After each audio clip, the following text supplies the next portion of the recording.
कमर साहब, सबसे पहले मैं आपसे पूछूंगी, एक तो ये ऑर्डिनेंसेस की फैक्ट्री वाला जो मामला है ना, ये पिछली गवर्नमेंट के अंदर भी था। 77 ऑर्डिनेंसेस इशू किए थे पाकिस्तान तहरीक इंसाफ की हुकूमत में। अब ये हुकूमत आई है, नई नई हुकूमत आई है, पार्लियामान है, मेजोरिटी है, इतनी सारी जमातें हैं, फिर ऑर्डिनेंसेस की तौसी, अब लेजिस्लेशन की तरफ कब आना है हम लोगों ने?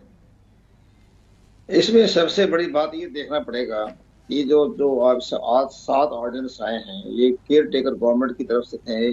लाजिमी बात है, केयर टेकर गवर्नमेंट भी रही है तकरीबन 7-8 महीने, तो उन्हीं के दौर में ये केयर टेकर गवर्नमेंट के जमाने में आया है। तो पहले तो हमें नजर ये नहीं आया कि केयर टेकर गवर्नमेंट ने भी अपने इख्तियारात से बढ़कर काम किए हैं, जो उनके दायरा कार में नहीं आता था। जो हमारा आर्टिकल 224 ये कहता है कि जी केयर टेकर गवर्नमेंट ने डे टू डे मसले हल करने हैं, रोजमर्रा की मसाइल, ताकि इंतजाम चलता रहे और कारोबार हुकूमत का मुंजमद ना हो।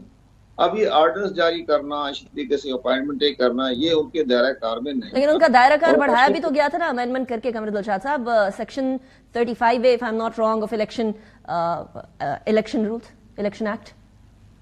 इलेक्शन कमीशन ने कई खत भी लिखे उनको कि आप अपने दायरा कार में रहें। अच्छा, कमर साहब, I am sorry, I am cutting you short. ये क्योंकि आप बड़ी इंटरेस्टिंग बात कर रहे हैं और आप केयर टेकर सेटअप का हिस्सा रहे हैं, तो आप ये बात जो फेडरल केयर टेकर सेटअप के बारे में कर रहे हैं कि उन्होंने अपने जो राइट्स थे और ड्यूटीज थे उनसे बढ़ के काम करने की कोशिश की है, दायराकार से तजावुज की है, क्या पंजाब केयर टेकर सेटअप के बारे में भी आप यही कहेंगे? नहीं, पंजाब गवर्नमेंट की तरफ से एक ऑर्डिनेंस जारी हो रहा था। कमर दिलशाद साहब से रिकनेक्ट करने की कोशिश करते हैं। साहब, एक तो ऑर्डिनेंसेस जारी करना, लेकिन जो इंटरेस्टिंग चीज हमें नजर आई है वो ये कि ट्रेजरी बेंचेस के अंदर ऑर्डिनेंसेस की तौसीह पे इख्तलाफ हो गया। कमर साहब रिकनेक्ट हो गए हैं जी। कमर साहब, नहीं, मैं केपी का ताल्लुक नहीं था, वहाँ पंजाब गवर्नमेंट का था। पंजाब गवर्नमेंट ने 14 महीने हम रहे केयर गवर्नमेंट का हिस्सा, 13 महीने से ज्यादा, लेकिन एक भी ऑर्डिनेंस नहीं आया। एक ऑर्डिनेंस उन्होंने भेजा था गवर्नर पंजाब को कि जनाब ये जो बल्दियाती इंतखाबात में एक एक्ट में तरमीम करवा दें कि ताकि वो इलेक्ट्रॉनिक वोटिंग मशीन का जो जिक्र है वो डिलीट करवा दें।